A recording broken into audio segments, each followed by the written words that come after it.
minute, 30 seconds.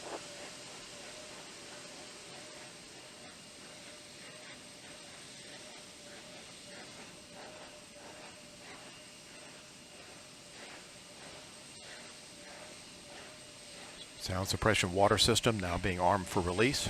Confirmation we have 3 main engines ready for ignition.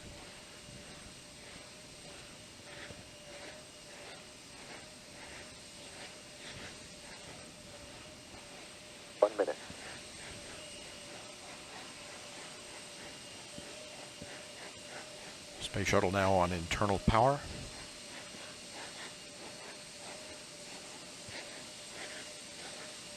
Liquid oxygen and liquid hydrogen fill and drain valves are closed. Solid rocket booster flight data recorders are activated. And the handoff to Atlantis' onboard computers. Atlantis now in control of the countdown. 20. Firing chain is armed. Sound suppression water system activated.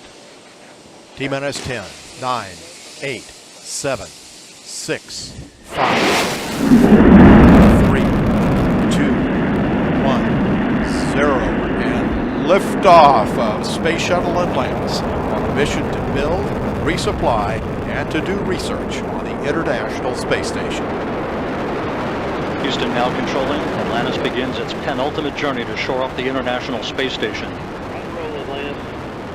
Atlantis now on the proper alignment for its 8.5-minute ride to orbit. 4.5 million pounds of hardware and humans taking aim on the International Outpost. 30 seconds into the flight.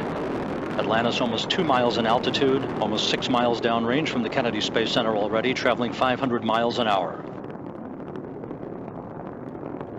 The 3 liquid fuel main engines now throttling back to 72% of rated performance, going into the bucket, reducing the stress on the shuttle as it breaks through the sound barrier. 55 seconds into the flight, all systems operating normally, 900 miles an hour. The speed of Atlantis right now, 6 miles in altitude, 9 miles downrange. Atlantis, go with throttle up. Copy, go with throttle up. The throttle up call acknowledged by Commander Charlie Hobaugh, joined on the flight deck by pilot Butch Wilmore, flight engineer Randy Bresnik, and Leland Melvin. Seated down on the middeck are Mike Foreman and Bobby Satcher, kicking off their work week with a Monday commute to orbit. 1 minute, 30 seconds into the flight. Atlantis 13 miles in altitude, 15 miles downrange, traveling almost 2,000 miles an hour.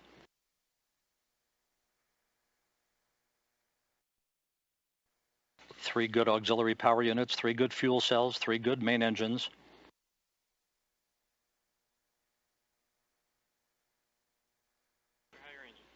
One minute, 50 seconds into the flight. 10 seconds away from solid rocket booster separation.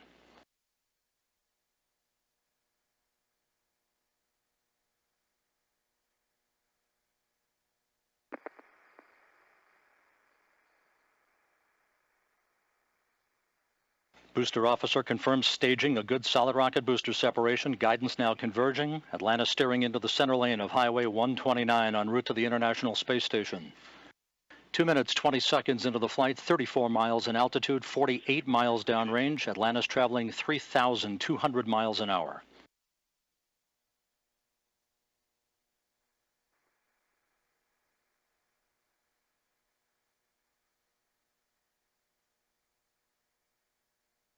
The propulsion officer in mission control reports that the orbital maneuvering system engines have ignited. Atlantis kicking on the afterburners. Copy, 2 engine down. Atlantis flying on the singular power of its 3 liquid fuel main engines, draining about 0.5 ton of fuel per second from the large fuel tank. Coming up on the 3-minute mark into the flight, Atlantis 46 miles in altitude, 81 miles downrange, traveling almost 4,000 miles an hour. Atlantis speeding straight as an arrow toward its date with the International Space Station Wednesday morning.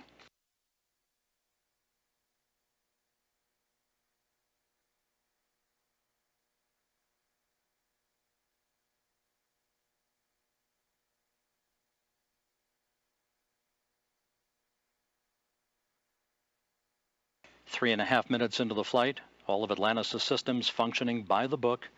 55 miles in altitude, 120 miles downrange, traveling almost 5,000 miles an hour.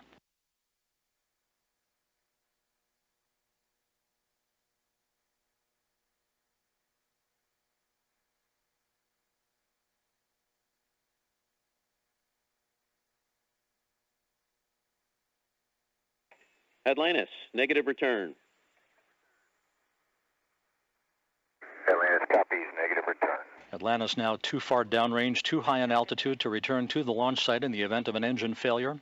All three engines performing perfectly. 4 minutes, 20 seconds into the flight. Atlantis now 62 miles in altitude, 180 miles downrange, traveling almost 6,000 miles an hour. All systems performing normally. Atlantis on course, on track for its preliminary orbit. The Environmental Systems Officer reports a good flash evaporator system activated for Atlantis, providing cooling for the shuttle's avionics until the payload bay doors are opened about an hour and a half into the flight.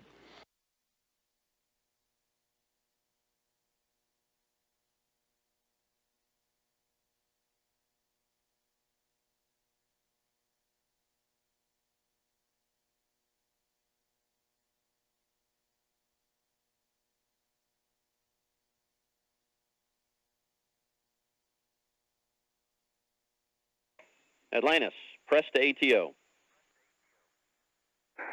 Copy, press to ATO. That call up from Capcom Chris Ferguson indicating that Atlantis can now make minimal orbital altitude targets in the event of an engine failure. However, all three engines continue to perform normally, as do the auxiliary power units and the three power-producing fuel cells. 5.5 minutes into the flight, Atlantis now 67 miles in altitude, 312 miles downrange, traveling almost 8,000 miles an hour. Frankfurt, single engine, ops 3.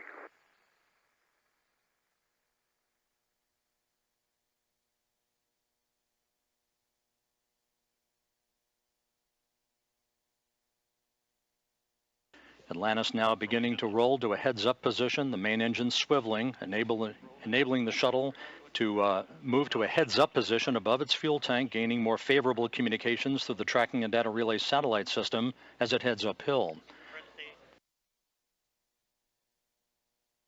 Atlantis, press to MECO, single engine Zaragoza 104. Press to MECO, single engine Zaragoza 104. That call from Capcom Chris Ferguson to Commander Charlie Hobaugh indicating that Atlantis can make normal orbital cutoff targets in the event of an engine failure. Go for the pitch. Okay, nominal shutdown, go for plus X, go for the pitch.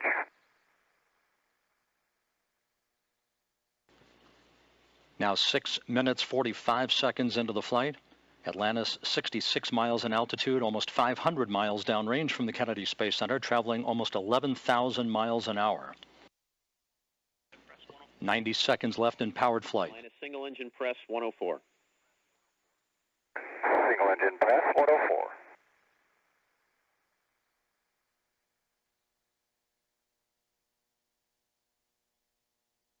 Coming up on the 7.5 minute mark into the flight, the main engines will once again be throttled down to limit the stress on the shuttle and its 6 crew members to that of 3 times the effect of gravity.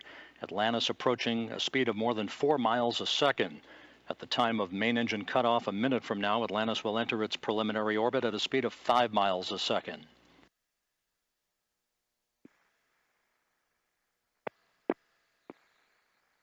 Seven minutes, 40 seconds into the flight. Atlantis providing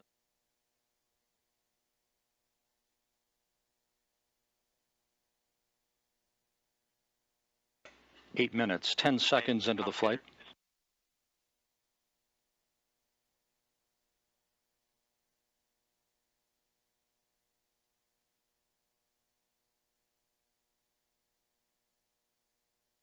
Standing by for main engine cutoff.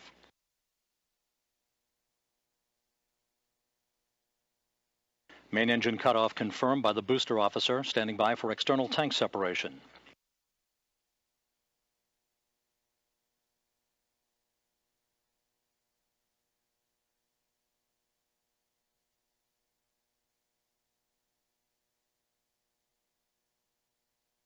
and the bird's eye view from the external tank camera of external tank separation. Atlantis now in its preliminary orbit.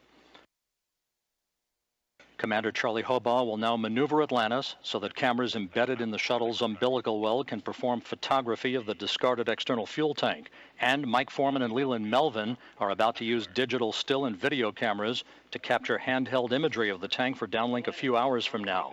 A flawless climb to orbit for the shuttle Atlantis and its 6 crew members en route now to the International Space Station. Ohms 1 is not required.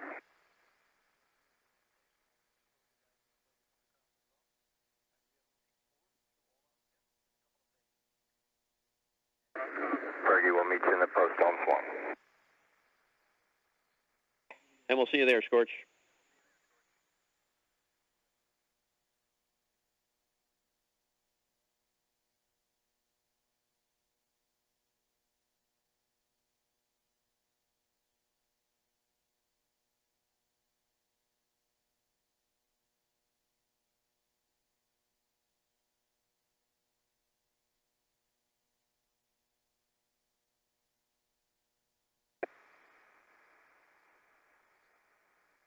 Hey, Fergie, for Tom. Go ahead. Hello, I'm Sunny Williams. I'm up here on the International Space Station. So this is Node 2. This is a really cool module. Of course, most of these modules you'll see they have 4 sides and they're put together. That way we could sort of work on a flat plane, either a wall, a floor, another wall, or the ceiling. But you know, again, all you have to do is turn yourself and your reference changes. The reason I'm bringing that up is because this is where 4 out of 6 of us sleep. And so people always ask about sleeping in space. Do you lie down? Are you in a bed? Not really, because it doesn't matter. You don't really have the sensation of lying down. You just sit in your sleeping bag. So here's one sleep station right here. I'm going in right now. You can follow me if you want. So I'm inside. It's sort of like a little phone booth, but it's pretty comfy. I've got a sleeping bag right here that we sleep in, so we don't have sort of like a little bit of a cover. We don't fly all over the place. But you know, you can sleep in any orientation. I have it sleeping, feeling like I'm standing up right now, but like you saw, I'm on the floor. But it doesn't matter if I turn over and I sleep upside down. I can't have it, I don't have any sensation in my head that tells me that I'm upside down, so it really doesn't matter. The sleep station is also like a little office. We've got a computer in here. As you can see, we've got a couple little toys. I've got some books. I've got some clothes and other things that make it sort of like home. I'm coming out. And just for reference, that's one sleep station. This one's another, right here. There's one on the ceiling, if you want to call it, right here. And then there's a 4th on the other wall over here. So all of us sleep in a little bit of a circle. All right, come on back. There's more to show you.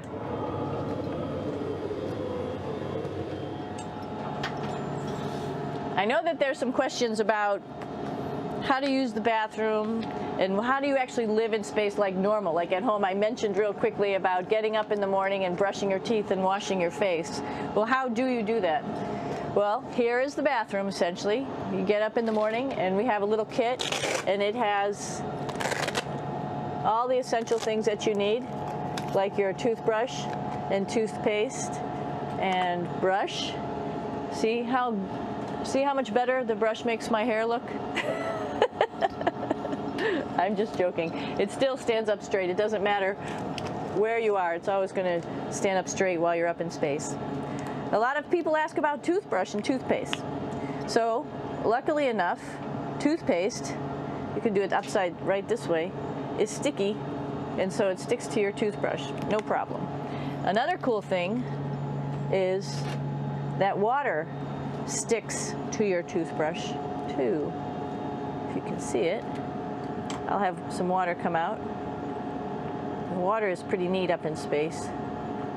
It'll stick to your toothbrush, and and it will make a big bubble.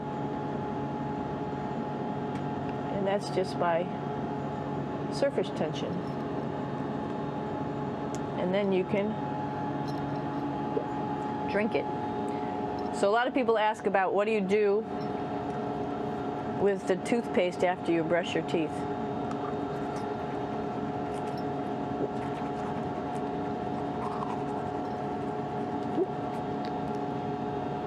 Two options. Swallow it, and it's sort of like mouthwash, but it tastes a little gross. Or you can just spit it out in a paper towel, and then you don't have to worry about it. Swallowing thing I wouldn't recommend at home. I'm only up here for 4 months, so it's not that bad. One of the most pressing questions about living in space, of course, is the bathroom. So let's take a look at that little piece of work. Come on in.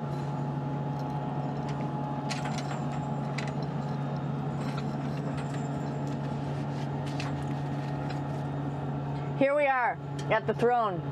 This is awesome. You might see the little, you might have noticed the little moon on the outside. This is our orbital outhouse right here.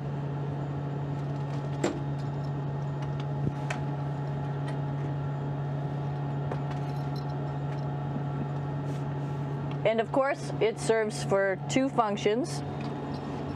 Number 2, right here. I'll show you. But you see it's pretty small, so you have to have pretty good aim, and you'll be ready to make sure things get let go the right direction. And it smells a little bit, so I'm closing it up. And that's, of course, for number 2. And this guy right here is for number 1.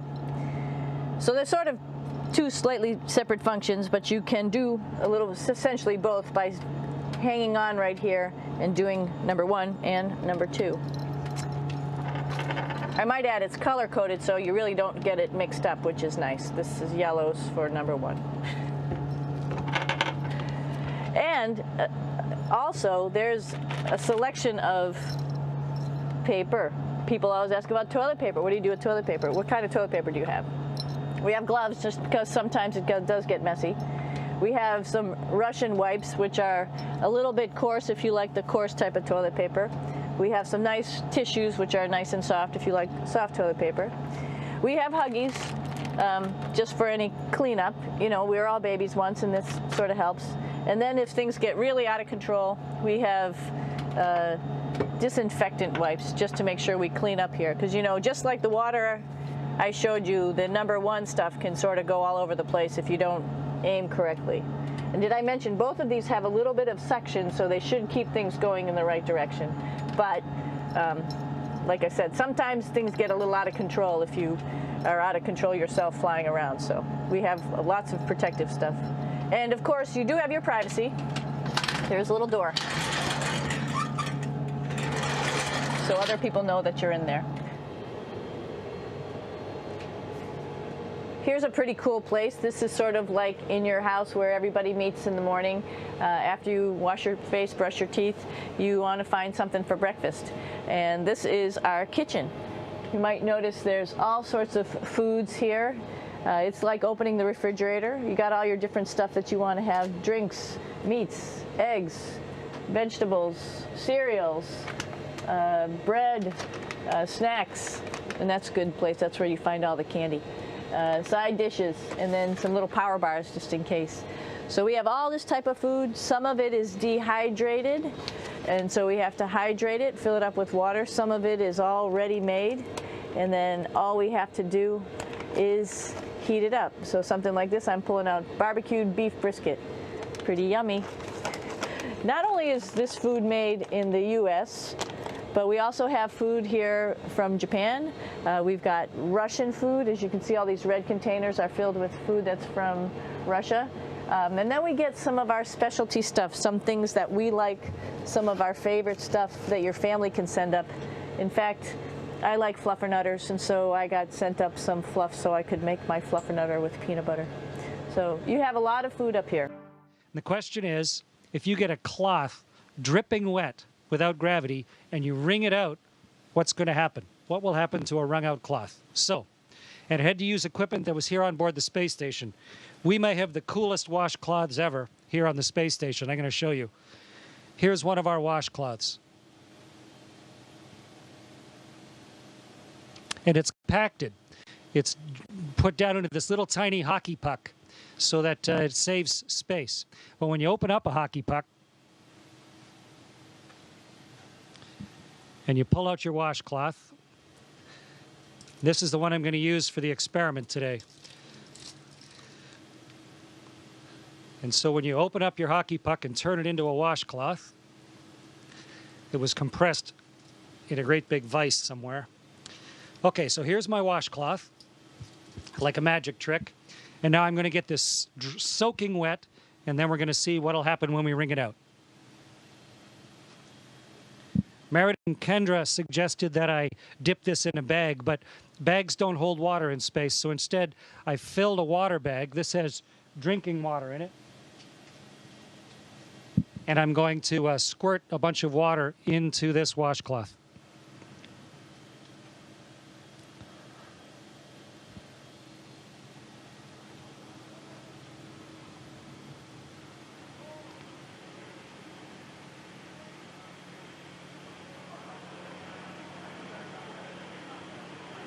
Okay, so here's a soaking wet washcloth. Get the microphone so you can hear me while I'm talking. And now let's start wringing it out.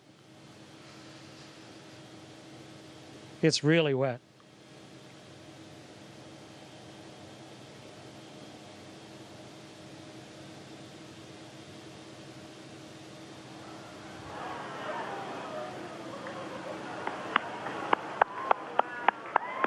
It's becoming a tube of water.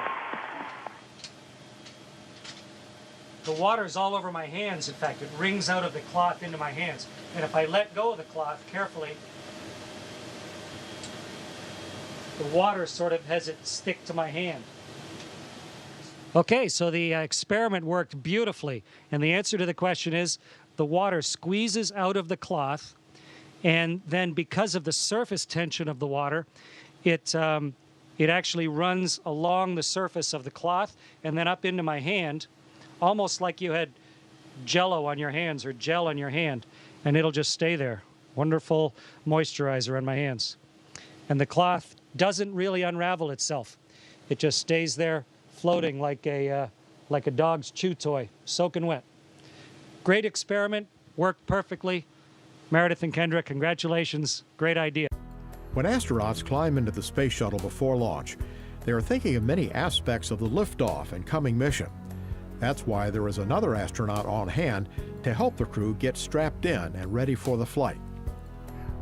You got your mind on a lot of stuff when you're getting into the shuttle and getting ready to launch into space, and hooking up connections isn't always top of your priority list. Following their basic astronaut training, many astronauts are assigned to astronaut support personnel duties. As an astronaut, you try and learn so many things so that when it first comes up, when you're a rookie launching, you know what to expect. And there are only a few jobs that really teach you what to expect. And one of them is to be working here at the Cape, at the Kennedy Space Center, as an astronaut support personnel. They are known then as ASPs, or Cape Crusaders, as they work at NASA's Kennedy Space Center in Florida. They're also called C-Squareds. Working at the Cape, Cape Crusader, C-Squared, whatever you want to call it. And I learned so much about how the vehicles get ready, about the attitude of the people at KSC, and about what it is to be one of the crew members getting in and out of the vehicle. It's just a great job to have as a new astronaut. The ASPs work with the closeout crew, a handful of technicians who oversee the pre-launch preparations and also help get the crew in place. Before the crew arrives at the launch pad, the closeout crew sets the switches to launch positions and readies the seats for the mission's astronauts. It's a very well-polished process. The closeout crew up in the White Room really know their job. They're expert, and they see us astronauts kind of roll through, so they take good care of us. They make sure we don't miss a step. And you, as the astronaut support personnel, you're helping with that process, but really those guys have the responsibility. You get in and you make sure things are good, and you make sure none of the switches are bumped, and you take care of the things that you're responsible for. But The work is unusual because the space shuttle is standing on its tail, so the crew compartment is tilted and the seats that would normally be on the floor appear to be hung on the wall. This means the ASP technicians and astronauts have to step carefully and literally climb into their seats, throwing their legs up over their heads to get into position.